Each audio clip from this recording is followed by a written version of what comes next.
Cukup banyak orang Indonesia yang terkena TBC. Jadi bisa di mana aja terpapar oleh kuman betul. tuberkulosis. Berarti gejala TBC tidak hanya batuk, betul ya dokter? Betul, tidak hanya batuk. Setelah menjalani pengobatan 6 bulan, ada yang kondisinya membaik, ada yang tidak membaik. Apa yang menyebabkan itu terjadi, dokter? Main dokter-dokteran sendiri. Iya, benar.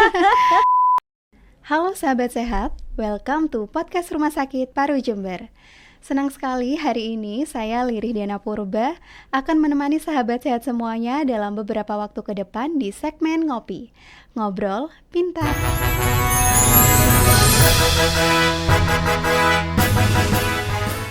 Seperti biasa sahabat sehat, di segmen Ngopi ini tentunya saya tidak sendirian dong. Ada narasumber istimewa yang luar biasa hari ini menemani kita. Beliau adalah Dr. Devi Ambarwati. Selamat pagi Dr. Devi. Pagi. Apa kabar dokter? Alhamdulillah baik. Sehat ya dok?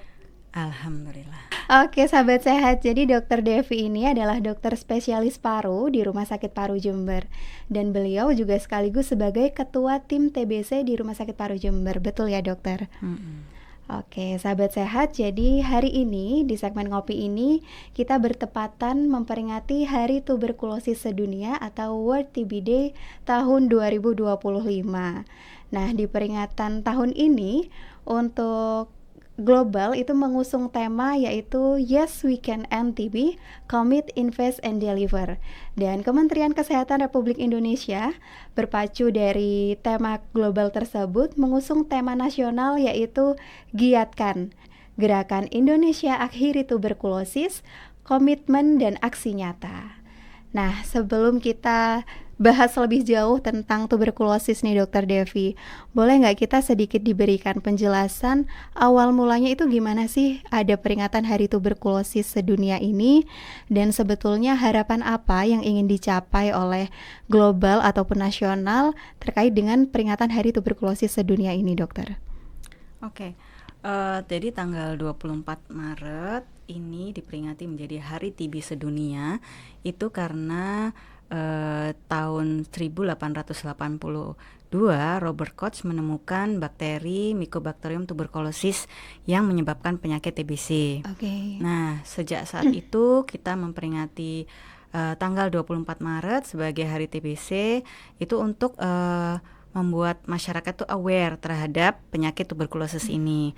Harapannya adalah dengan awareness masyarakat, mereka jadi lebih membantu untuk masalah pengobatan, masalah screening pasien gitu kan ya. Jadi lebih peduli pada penyakit TBC ini. Jadi untuk kedepannya kita akan mencapai tuntas penyakit TBC di Indonesia dan globalnya pasti dunia gitu.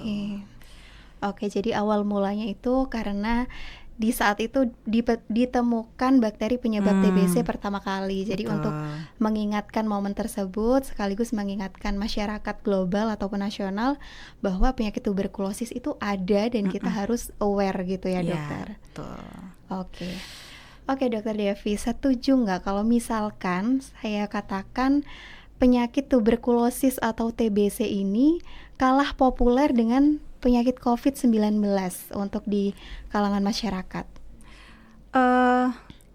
Ya, memang kalau penyakit TBC itu kalau dengan COVID memang lebih booming COVID ya, karena kan COVID itu dampaknya secara masif dan secara cepat, sedangkan TBC itu biasanya pada golongan masyarakat menengah ke bawah, jadi memang tidak terlalu populer untuk TBC gitu. Tapi sebenarnya sama-sama menyebabkan kematian terhadap penderitanya. Seperti itu.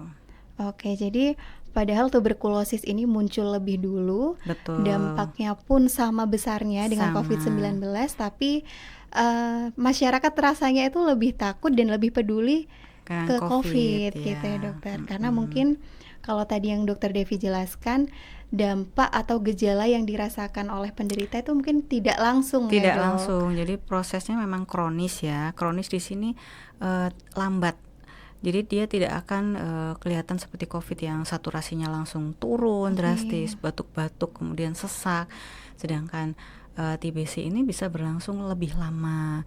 Jadi dianggapnya kadang batuk-batuk biasa seperti itu. Jadi tidak seperti penyakit COVID yang batuk sebentar langsung sesak, langsung saturasinya turun seperti itu. Oke. Jadi kalau COVID itu lebih cepat prosesnya, sedangkan kalau TBC itu membutuhkan waktu yang lebih lama.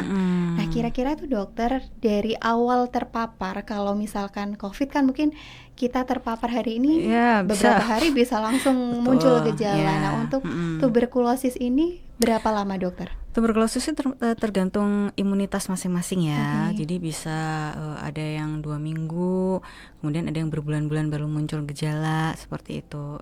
Jadi tergantung imun masing-masing aja.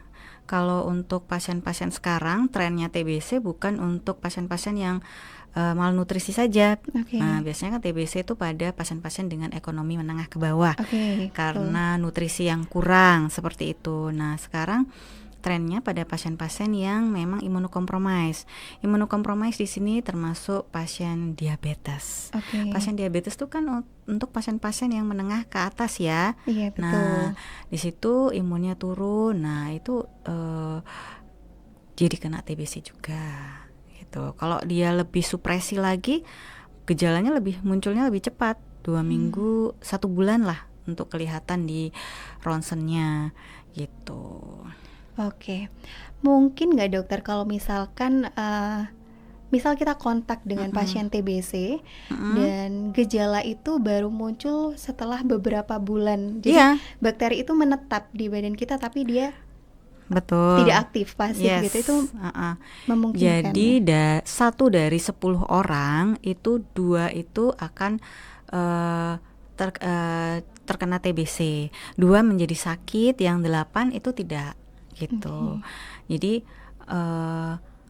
pada dasarnya kita juga kadang bisa kena infeksi TBC tapi tidak menyebabkan sakit seperti itu. Oke. Jadi ada yang disebut juga infeksi laten seperti itu, infeksi TBC aktif itu yang dinyatakan kalau dia aktif itu yang menyebabkan pasien itu sakit gitu. Oke dokter, kalau misalkan ternyata prosesnya itu lama, tidak langsung muncul gejala, terus gimana caranya kita aware, maksudnya kita paham dengan sinyalnya gitu. Sinyalnya, oke.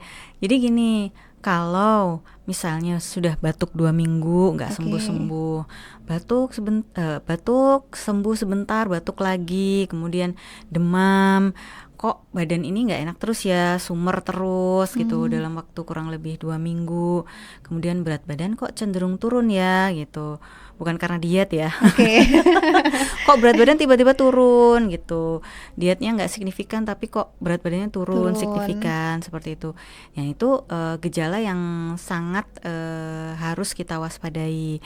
Jadi segera periksa ke dokter atau puskesmas setempat untuk dilakukan pemeriksaan dahak, karena kita kan memang endemis TB. Jadi cukup banyak orang Indonesia yang terkena TBC. Jadi bisa di mana aja terpapar oleh kuman tuberkulosis seperti itu. Jadi karena kan juga screening TBC itu tidak semasif saat screening COVID-19 tadi ya dokter. Jadi mungkin bisa jadi orang yang kita temui di luar itu dalam kondisi yang sehat tapi ternyata punya kuman TBC yang bisa menularkan gitu ya dokter. Ya. Jadi kita juga harus lebih kondisi tubuh kita juga harus lebih dijaga. Jadi pada saat mungkin kita bertemu orang dia punya penyakit TBC seperti itu, kita nggak akan ikut mudah tertular karena kita punya imun yang lebih kuat seperti itu. Oke dokter, tadi kan dokter Devi itu sempat menyampaikan bahwa penyakit TBC ini awalnya ada di kalangan menengah ke bawah gitu. Tapi kan sebetulnya kalau digali lebih dalam lagi bukan dari sisi ekonominya tapi imunitasnya sebetulnya dokter itu menentukan. Kalau dari segi usia dokter, ada klasifikasinya nggak? Kayak menyerangnya di usia dewasa saja atau anak-anak juga bisa atau gimana dokter? Kalau TBC ini semua ya, Oke. dari bayi bisa, ketularan dari orang tua, sampai usia produktif maupun yang tidak produktif, usia tua Oke. juga, nah, semua. Kemudian kuman TBC itu sendiri juga menyerang tidak hanya di paru ya, tapi di semua organ, baik itu kulit, otak, mata, ginjal, tulang, semua. Jadi Oke. cuman memang yang paling banyak adalah di paru gitu. Oke, tidak hanya di paru, bisa di ginjal, otak, dan Betul. lainnya. Berarti gejala TBC tidak hanya batuk, betul ya dokter? Betul, tidak hanya batuk. Tapi nanti kan ada, kalau misalnya ada penurunan berat badan yang cukup signifikan, kemudian misalnya kalau TB tulang itu ada perubahan bentuk tubuh misalnya, jadi ada benjolan di tulang belakang seperti itu, kita harus waspada. Mungkin itu adalah spondilitis TB Oke. gitu. Jadi ada benjolan seperti punuk gitu. Nah, itu mungkin karena ini Indonesia, kita harus waspada pada spondilitis TB karena memang cukup banyak juga pasien-pasien TB tulang gitu. Oke, berarti bisa dibilang nggak dok, kalau misalkan untuk yang mungkin tidak merasakan gejala batuk, biasanya mungkin TB-nya itu bukan menyerang organ paru, salah satu tandanya dengan adanya benjolan di beberapa titik betul, tubuh. benjolan. Kemudian kalau tergantung organ ya, Mbak Liri, tergantung organ yang diserang. Misalnya kalau itu TBC kelenjar, muncul benjolan di leher, kemudian dia mulai bernanah seperti itu, atau di payudara juga bisa. Jadi kalau misalnya ada benjolan di payudara, kita harus cepat periksa, waspada. Selain itu mungkin kalau pada usia produktif itu ada FAM, ataupun kita harus mendiferensial diagnosisnya dengan TB kelenjar seperti itu. Jadi harus waspada. Kalau disertai dengan berat badan yang semakin turun, ya kita harus kalau kita sebagai klinisi itu pasti curiganya ke kalau itu usia produktif ya, ke TBC dulu. Nanti kalau misalnya sudah kita singkirkan karena TBC, baru ke arah yang lain. Tapi kebanyakan memang kalau usia produktif ada benjolan di daerah payudara, leher tuh kebanyakan memang TBC. Gitu. Oke, terima kasih dokter.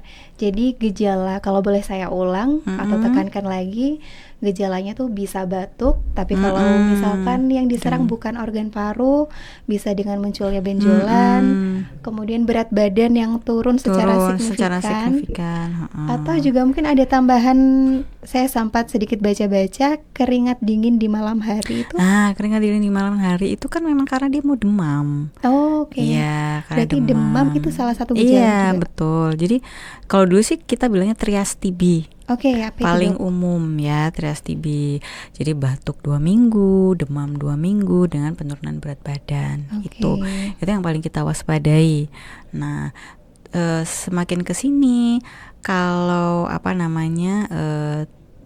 semakin kesini, kalau untuk pasien-pasien imunokompromis nggak sampai 2 minggu aja sudah ketahuan kan. Iya, betul. Jadi makanya sama pemerintah ada program untuk pemeriksaan molekuler, TCM namanya ya, tes cepat molekuler. Jadi PCR dari kuman tuberkulosis. Jadi diharapkan dia lebih sensitif untuk menemukan kuman TBC dibandingkan dulu hanya hapusan dahak saja, hapusan untuk melihat kuman. Jadi dia sekarang dahaknya lebih diperiksakan oleh tes molekuler ini. Jadi tes molekuler ini bisa saja nggak cuma dahak, jadi bisa dari cairan cerebrospinal, dari jaringan yang kita curigai TBC, misalnya dari jaringan kelenjar, kemudian dari jaringan nanah, dari jaringan kelenjar yang pecah, seperti itu. Berarti untuk penegakan diagnosanya bisa dengan pengambilan dahak, kemudian pengambilan cairan dari kelenjar, dari organ tubuh yang dicurigai. diserang tadi. Oke. Kecuali darah yang nggak bisa, kalau masih belum bisa. Oke, dokter. Untuk pemeriksaan atau penegakan diagnosis itu sendiri, dokter, itu bisa dilakukan di semua fasilitas kesehatan kah atau seperti apa, dokter? Oke, tes TCM ini masih pada rumah sakit yang ditunjuk pemerintah. Hanya rumah sakit tertentu yang ditunjuk pemerintah dan puskesmas yang ditunjuk pemerintah untuk tes cepat molekuler ini. Mungkin kedepannya akan lebih banyak lagi puskesmas atau rumah sakit yang akan diberikan alat tes cepat Gene Expert ini. Oke, berarti karena ini program dari pemerintah, jadi hanya fasilitas kesehatan yang ditunjuk saja. Betul. Berarti kalau ini program, apakah itu berbayar atau gratis, dok? Gratis. Gratis. Untuk masyarakat gratis. Asal ada rekomendasi dari dokter yang memeriksa. Ya jelas, betul. pasti ada dari dokter dari fasilitas kesehatan puskesmas maupun dari rumah sakit yang di ini. Oke, kalau misalkan nih dokter, ada masyarakat atau sahabat sehat semuanya ini yang ingin memeriksakan diri atau pengen tahu, akhirnya yang pemeriksaan secara mandiri itu disediakan nggak, dokter? Nah, ini untuk pemeriksaan secara mandiri, medical check up. Jadi saya juga baru tahu kemarin bahwa bisa, tapi tidak termasuk program pemerintah yang gratis. Oke, berarti pemeriksaannya bukan TCM ya, beda TCM lagi. juga, tapi bisa berbayar. Oke. Saya juga baru tahu kemarin. Iya, dok. Jadi kemarin kebetulan ada kunjungan dari Kemenkes bahwa untuk MCU kalau mau menyertakan tes TCM bisa, tapi tidak diklaimkan ya. Kalau sekarang kan untuk yang gratis ini kan diklaimkan ke pemerintah. Jadi kalau untuk yang MCU bisa mandiri, bisa beli, bisa. Oke. Tapi saya untuk prosedurnya belum tahu gimana. Iya, jadi cukup banyak juga dokter kemarin itu, karena kebetulan saya juga humas dokter, banyak masyarakat itu yang datang ke sini atau menghubungi by phone gitu menanyakan apakah kita bisa melakukan pemeriksaan TBC secara mandiri, karena banyak ternyata yang membutuhkan untuk keperluan kayak misal beasiswa kuliah ke luar negeri, itu diminta gitu. Jadi begini, kalau untuk kalau itu tes kesehatan untuk ke luar negeri ya, harusnya nggak pakai TCM, bisa kok, Mbak Liri.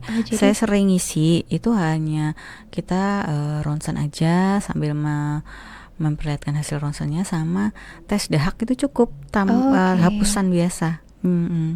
Bukan pakai TCM, bisa. Oke, jadi nanti dari pemeriksaan itu dokter di sini juga sudah bisa memberikan bisa ini ya, bisa banget. Bisa. Cuman kan kadang kadang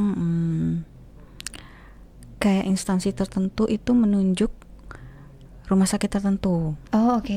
Saya nggak tahu juga ya. Tapi dulu sih sering kok saya ngasih rekomendasi bahwa itu paru-parunya sehat atau enggak. Karena kan Indonesia kan terkenal TBC ya. Betul. Jadi orang-orang Indonesia mau ke luar negeri jelasnya mereka kepingin tahu bahwa orang-orang yang datang ke negaranya itu bebas TB. Iya, jadi betul-betul aman, jadi peraturannya diperketat. Betul. Dan kembali lagi nanti untuk kebutuhannya sesuai dari instansi yang meminta ya, dokter. Jadi gini, kalau misalnya ada masyarakat umum misalnya batuk-batuk, mau periksa, monggo silahkan periksa. Cuman kalau nggak ada batuk ya kita nggak bisa tes TCM. Betul. Gitu. Tidak bisa merekomendasikan. Betul, gitu. Ya. Oke. Kita udah bahas soal screening, udah bahas soal penegakan diagnosa. Sekarang soal pengobatan, dokter. Untuk pengobatan pasien TBC sendiri itu seperti apa, dokter? Berapa lama mereka harus menjalaninya dan bagaimana? Jadi pengobatan TBC untuk saat ini, untuk TBC sensitif obat ya, itu masih sampai minimal 6 bulan. Oke, minimal ya, masih dokter. Minimal 6 bulan. Nanti kedepannya ada obat baru, jadi cuma 4 bulan. Tapi itu nanti ya, karena obatnya masih belum ada. Jadi nanti minimal 6 bulan sambil kita lihat evaluasi.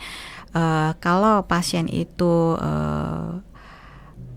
membaik, jadi gejalanya berkurang, berat badannya signifikan naik, kemudian dari ronsen itu membaik. Nah, itu cukup 6 bulan saja. Oke. Tapi kalau kelihatan secara klinis masih tidak bagus, kemudian ronsennya juga belum Belum membaik, bersih. itu bisa kita tambahkan pengobatannya. Jadi kurang lebih 6 sampai 12 bulan. Seperti Oke. itu.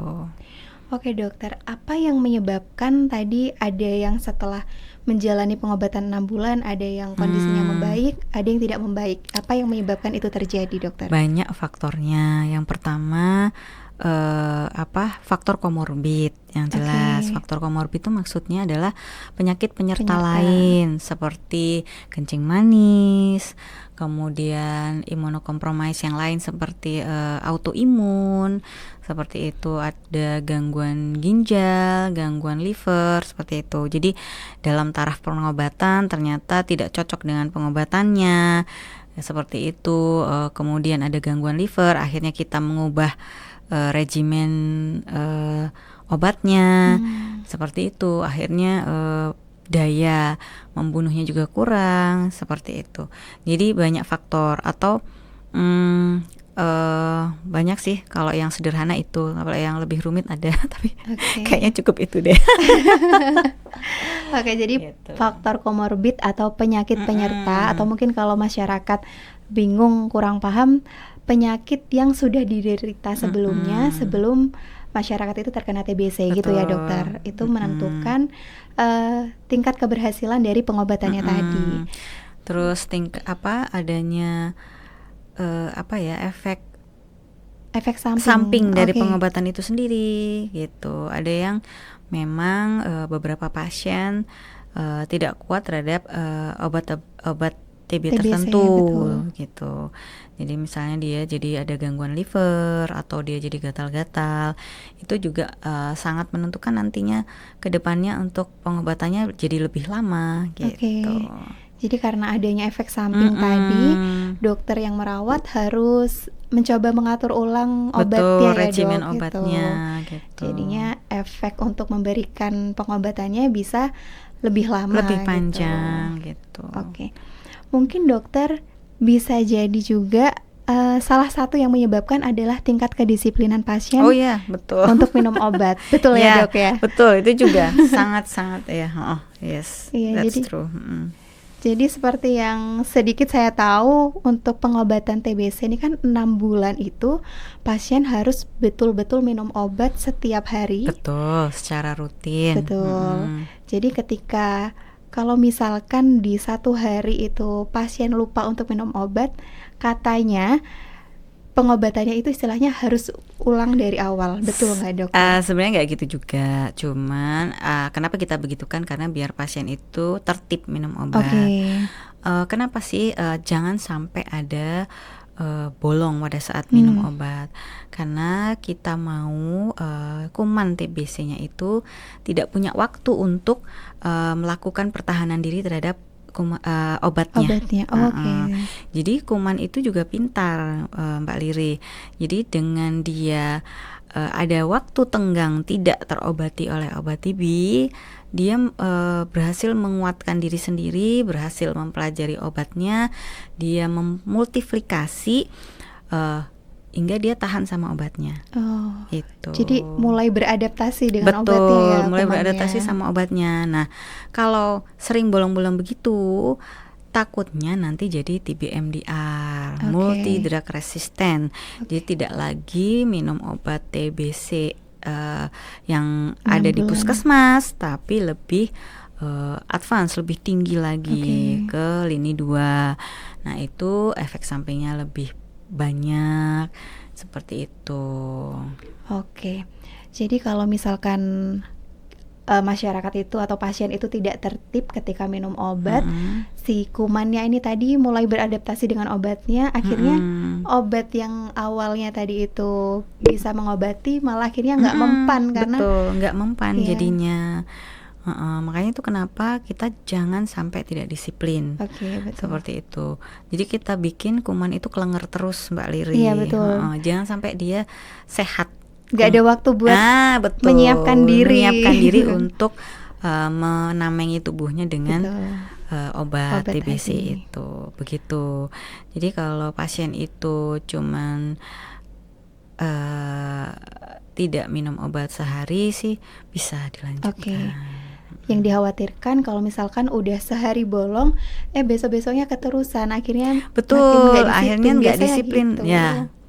Akhirnya jadi TB MDR ya. Iya. Obatnya jadi lebih banyak, efek sampingnya lebih banyak. Lebih besar seperti ya. itu. Untuk MDR sendiri itu lebih lama nggak dokter jangka waktunya untuk minum obatnya? Sekarang ada obat baru, Oke. Bipal M. Ini lebih pendek. Kalau dulu kan Oke. dari yang paling pendek 9 sampai 2 tahun, sekarang sudah lebih pendek 6 bulan seperti itu. Oke. Cuman ya obatnya jadi lebih banyak kan. Kalau sekarang kan untuk TBCSO kita cuma 3 butir aja sekali sehari, sedangkan Oke. Bipal M itu ada 5. TBSO ini TB reguler ya dok? TB sensitif obat, TB Oke. yang biasa. Yang biasa gitu ya istilahnya. Ya, istilahnya TB biasa. Itu ada 3 macam. Kalau TB MDR berapa macam dokter? Bukan 3 macam ya, sebenarnya 4 macam obat dalam 1 kapsul. Oh oke. Nah, 1 kapsulnya itu tergantung berat badan nanti. Oke, Gitu. siap. Kan lebih nyaman ya untuk pasien kalau Sesuai dengan kondisi betul. badannya. Oke dokter. Kalau tadi dokter Devi juga sempat menyebutkan ada efek samping obat TB. Efek sampingnya itu bisa seperti apa aja sih dokter? Terutama tuh mual, Oke. muntah, sakit semua badan, kadang ada yang demam seperti itu ya. Terus kesemutan seperti itu, kemudian ada linu-linu seperti itu. Bisa jadi kalau mual muntahnya semakin ini bisa jadi kuning seperti itu. Tapi yang kebanyakan sih mual. Mual itu tadi. Ada juga yang katanya bisa kulit menghitam, terus rambut rontok. Itu gimana betul. dokter? Jadi salah satunya juga ada kulit menghitam, rambut rontok. Tapi itu pada individu tertentu, tidak pada Oke. semua orang. Bukan efek samping yang umum ya dokter? Betul. Jadi kalau berdasarkan literatur, kalau rambut rontok itu 3 dari 1000 Oke. orang pengobatan TBC itu yang mengalami rambut rontok. Kemudian kalau rambut rontoknya itu akan kembali setelah pengobatan itu selesai. Oke, jadi nggak perlu khawatir ya dokter? Jadi nggak perlu khawatir bakalan nggak bisa kembali. Betul. Insya Allah sih kalau berdasarkan literatur akan kembali lagi setelah pengobatan selesai. Kemudian kulit menghitam itu biasanya karena etambutol. Jadi dia akan kembali setelah selesai pengobatan etambutol seperti itu. Oke. Oke dokter, ini saya juga banyak menerima pertanyaan biasanya dari pasien tuh yang kirim pesan dari WhatsApp. Itu tanya, Mbak, saya pasien TB, saya dapat obat ini, tapi saya minum kok saya merasa beberapa gejala ya gitu. Nah ini solusinya sebetulnya seperti apa dokter? Kadang pasien tuh tanya apa obatnya nggak usah diminum, gitu. Jadi apakah betul obatnya harus dihentikan atau yang paling betul tuh seperti apa dokter? Jadi memang kalau efek sampingnya minimal seperti mual itu sebaiknya tetap diminum. Oke. Kenapa kita menyuruh pasien untuk minum malam sebelum tidur agar efek samping mual itu tidak terasa. Oke. Jadi kalau memang masih terasa, kita kasih obat-obatan untuk mengurangi gejala mual. Tapi beberapa obat mual itu mengurangi penyerapan obat TBC itu sendiri. Makanya kami tidak mudah untuk memberikan obat anti mual karena penyerapan obat tuberkulosis akan menjadi berkurang setelah kita berikan obat-obatan mual. Nah, itu akan mempengaruhi hasil akhir pengobatan. Akhirnya bulan ketiga masih positif, bulan kelima masih positif. Itu sering saya seperti itu karena parahnya lambungnya. Jadi kita terpaksa memberikan obat-obat anti mual bersama obat TBC dan efeknya begitu.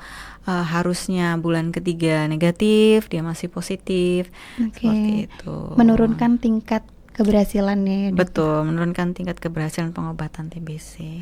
Tapi bukan berarti tidak bisa sembuh, pasti bisa disembuhkan Bisa, ya dokter. bisa disembuhkan. Yang Cuman penting ya itu tadi, kalau misalnya efek sampingnya minor, kita kasih pengertian ke pasien kalau masih bisa tanpa dilawan minum ya obat. dok. Iya, betul. Tapi kalau udah pasiennya memang bermasalah ya bagaimana lagi, kita coba cari obat-obatan yang kira-kira tidak mempengaruhi pengobatan TBC. Maksudnya meskipun itu mempengaruhi, kita usahakan penyerapannya maksimal dengan tambahan obat anti mual. Oke, jadi diberikan obat untuk menurunkan efek sampingnya, tapi yang tidak menurunkan efektivitas obat TBC-nya tadi. Tapi ya sulit juga ya. PR juga ya, pusing berarti di dok. Jadi dokter PR-nya di memang poli. iya betul. PR-nya tuh memang harus meyakinkan pasien seperti itu. Jadi ya kadang gini Bu, pilihannya ibu mau sembuh TBC, mau parunya nggak rusak, atau ibu lebih menyamankan perutnya, ini tetap saya akan kasih obat untuk lambungnya seperti itu. Yang sekiranya memang efek samping obatnya mengganggu, betul, harus segera menghubungi tenaga kesehatan terdekat, entah itu di puskesmas terdekat atau di fasilitas rumah sakit ya. Jadi sampaikan keluhan-keluhan itu, jangan membuat keluhan-keluhan efek samping obat TBC itu membuat kita berhenti pengobatan. Oke, betul. Jadi apakah nantinya kita kasih titik terakhir untuk obat-obatan gejala pasien itu tetap tidak membaik, kita bisa mengubah regimennya. Tapi kalau untuk mual sih kita biasanya tidak mengubah. Tapi misalnya kalau ada gangguan liver, misalnya sampai dia kuning, kemudian ada gangguan ginjal, itu harus kita ubah untuk regimen pengobatannya. Oke, jadi kalau misalkan sahabat sehat yang kebetulan merupakan pasien penderita TBC, jika ada efek samping yang dirasakan dari obat yang diminum, mungkin sebisa mungkin juga dicoba diingat dulu ya dokter, efek samping yang dirasakan itu setelah minum obat yang mana, karena kan ada beberapa macam gitu. Ya. Jadi bisa dikonsulkan dengan dokter yang merawat, disampaikan keluhan atau efek sampingnya, biar nanti dokter yang memutuskan harus mengambil tindakan yang seperti apa. Gitu. Jangan tiba-tiba memutus pengobatan sendiri. Ya, jangan memutuskan bahwa saya tidak cocok dengan obat ini, saya tidak perlu pengobatan ini, karena saya sudah banyak sekali pasien merasa dengan pengobatan 2 minggu merasa membaik, mereka menghentikan sendiri pengobatannya karena merasa saya sudah baik-baik saja. Kemudian beberapa bulan kemudian kita ketemu paru-parunya tambah jelek, seperti itu. Kita evaluasi, kita ronsen, dia tambah sesek, tambah berat badannya tambah turun. Kemudian kita ronsennya tambah jelek, seperti itu. Jadi sebisa mungkin kalau itu memang kena TBC, jangan memutuskan untuk menghentikan pengobatan itu secara sepihak. Sebelum ada dokter yang mengatakan bahwa tenaga kesehatan menyatakan bahwa itu Oke, berarti bisa jadi dalam proses pengobatan selama 6 bulan itu ada proses membaik, pasien itu tidak merasakan gejala apapun. Tapi sebetulnya masih aktif ya dok. Jadi kita tahu bahwa kuman Mycobacterium tuberculosis itu bisa stase dorman, Mbak. Stase dorman itu tidur. Stase tidur. Nah, di saat tidur itu obat ini tidak bisa membunuh kuman. Kenapa sih pengobatan itu lama? Karena nunggu kuman-kuman yang tidur itu tadi bangun untuk dibunuh. Karena dia punya, kalau udah tidur dia punya lapisan yang obat itu tidak bisa menembus, seperti itu. Jadi jangan mengatakan bahwa saya gak apa-apa kok dok, saya sudah sembuh. Itu banyak banget ya. 2 bulan, 3 bulan, kemudian 1 tahun kemudian dia datang dengan paru-paru yang luar biasa, lebih parah jelek. dari sebelumnya ya dokter. Karena sudah dihentikan tadi pengobatannya gitu. Main dokter-dokteran sendiri. Iya benar. Kadang banyak dokter pasien yang begitu. Jadi ya itu sulitnya kita harus meyakinkan bahwa sebenarnya kita dokter nggak ingin nakut-nakutin pasien ya. Betul. Cuman kok kayaknya orang Indonesia nih kalau nggak ditakut-takutin nggak patuh gitu loh. Betul. Self awareness terhadap dirinya sendiri itu kurang. Jadi bukannya kita dokter untuk menakut-nakutin ya, tapi kalau nggak gitu pasien itu kurang greget bahwa saya itu harus sembuh loh, saya harus 6 bulan loh gitu. Oke, Dokter Devi, mungkin sudah banyak ya yang tadi dibagikan oleh Dokter Devi, sangat bermanfaat, sangat informatif.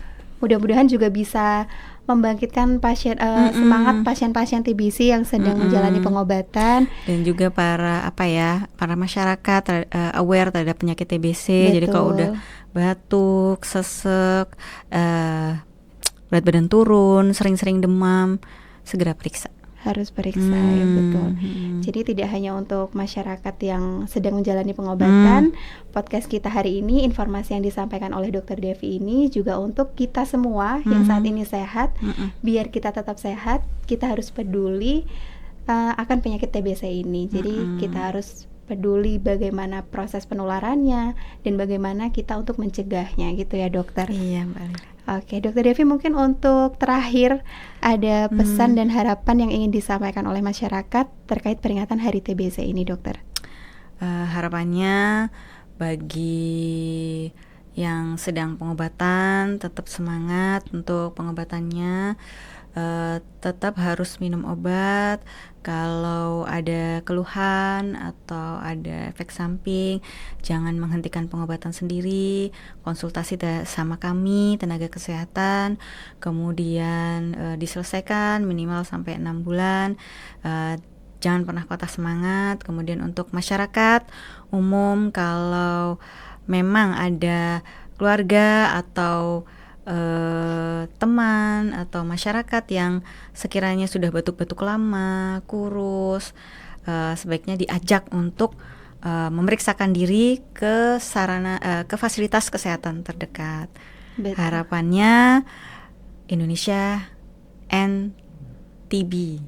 Oke dokter, saya tegaskan atau tekankan kembali, penyakit TBC itu ada di lingkungan kita dan itu pasti bisa disembuhkan gitu ya dokter, asal dengan pengobatan yang disiplin dan kalau bisa jangan denial biar tidak memperlama pengobatan. Begitu ya dokter. Oke sahabat sehat, terima kasih banyak juga Dokter Devi sudah menyempatkan hadir di sini berbagi ilmu untuk kita semua. Terima kasih juga sahabat sehat sudah mengikuti perbincangan kita hari ini, dan jangan lupa untuk nantikan podcast ngopi kita dengan pembahasan kesehatan yang lainnya. Terima kasih, selamat Hari Tuberkulosis Sedunia. Tos TB. Rumah Sakit Paru Jember.